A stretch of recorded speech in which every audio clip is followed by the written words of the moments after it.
Hello বন্ধুরা, কেমন আছেন আপনারা সবাই? এ পর্বে আপনাদের দেখাবো মাইক্রোসফট ওয়ার্ডের এডিট মেনু সম্পর্কে। অর্থাৎ এখানে আপনি যে এডিট মেনুটি দেখছেন, এইখানে যে ফাংশনগুলো রয়েছে সে সম্পর্কে আমি আজকে আলোচনা করব। তো চলুন দেখা যাক। আহ, প্রথমেই আপনি দেখতে পাচ্ছেন এখানে আনডু। সাপোজ আমি আমি এখানে লিখছি সাপোজ কিছু মেক মানি মেক মানি। এই মেক মানি কথাটা যে আমি লিখলাম, এখানে আপনি আনডু টাইপিং, অর্থাৎ যেটি আমি এইমাত্র টাইপ করলাম সেটি এই আনডু টাইপিংয়ে ক্লিক করে সেক্ষেত্রে লেখাটি মুছে যাবে। চলুন দেখা যাক।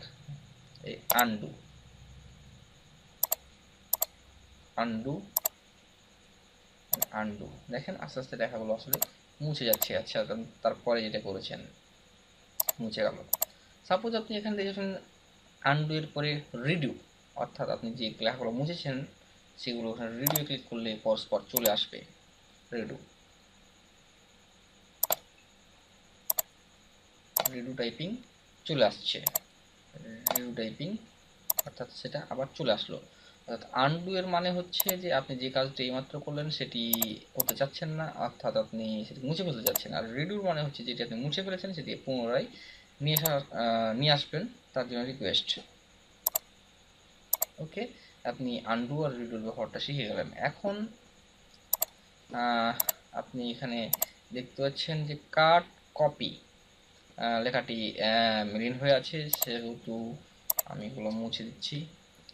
সাপোজ এই লেখাটিকে আমি ব্লক করলাম, সিলেক্ট করলাম, এখানে কাট। কাট মানে হচ্ছে লেখাটি মুছে যে স্থানান্তরিত করা, কোনো লেখাকে এক স্থান থেকে অন্য স্থানে। সাপোজ আমি এখানে স্থানান্তরিত করলাম, এটি ছিল পেজের প্রথমে, এখন করলাম এখানে। সাপোজ আমি আবার এটি কাট করছি, কাট প্রথমে নিয়ে আসবো, প্রথমে আসলো। এটি হচ্ছে কাটের কাজ। এখন আপনাদের হবে কপি। সাপোজ আমি লেখাটি ব্লক করলাম, এখানে কপি, লেখাটি কপি হয়েছে।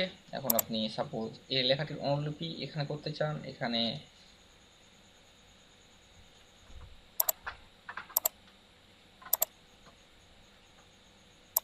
আচ্ছা এটি কপি হয়েছে, এখন আপনি পেস্ট করতে হবে আপনাকে। এখানে কপি এর পরে এখানে দেখতে পাচ্ছেন আপনি পেস্ট, অর্থাৎ এই লেখাটির অনুরূপ এখানে আরেকটি লেখা হয়ে গেছে। আপনি সাপোজ আপনি এখানেও পেস্ট করতে চাচ্ছেন, তাহলে এডিট মেনু থেকে পেস্ট। ওকে, তারপরে আমি দিয়ে চলুন দেখা যাক আর কি রয়েছে। পেস্টের পর সিলেক্ট অল, সিলেক্ট অলে ক্লিক করলে সম্পূর্ণ লেখাই সিলেক্ট হলো।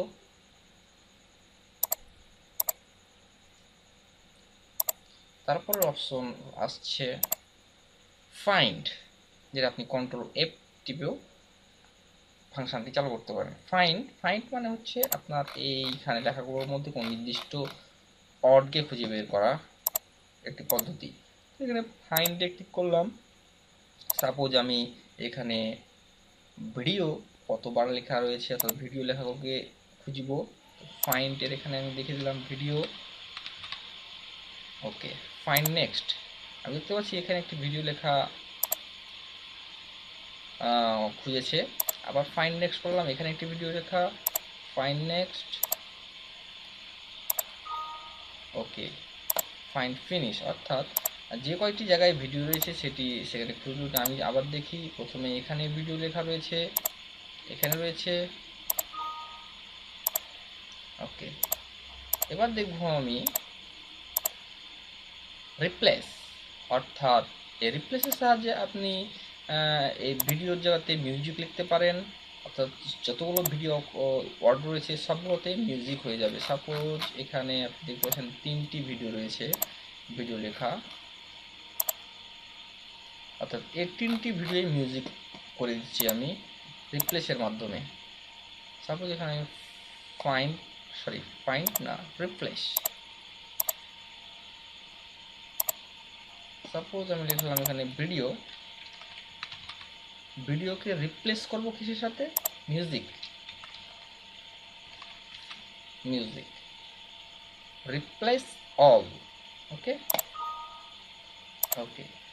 অর্থাৎ আপনি দেখতে পাচ্ছেন এখানে এই জায়গাটাতে ভিডিও ছিল, এখানে মিউজিক হয়েছে, এখানে ভিডিও ছিল, এখানে মিউজিক হয়েছে, এখানে ভিডিও ছিল, এখানেও মিউজিক হয়েছে। তো রিপ্লেসের কাজ হচ্ছে কোনো অর্ডকে পরিবর্তন করা।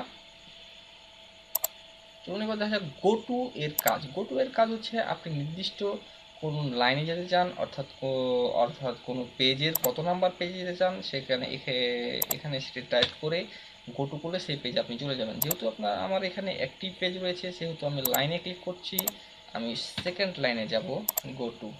এটি হচ্ছে আমার সেকেন্ড লাইন, আমি সেকেন্ড লাইনে চলে এসেছি।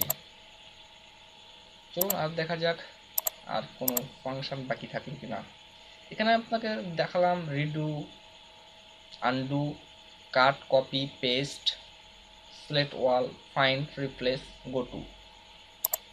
আশা করি এই ফাংশনটি সম্পর্কে, এই ফাংশনটির বিষয়ে কাজ জানলে আপনি এডিটিং প্রায় 90% কাজই পারবেন।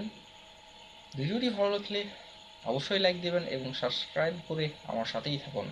ধন্যবাদ।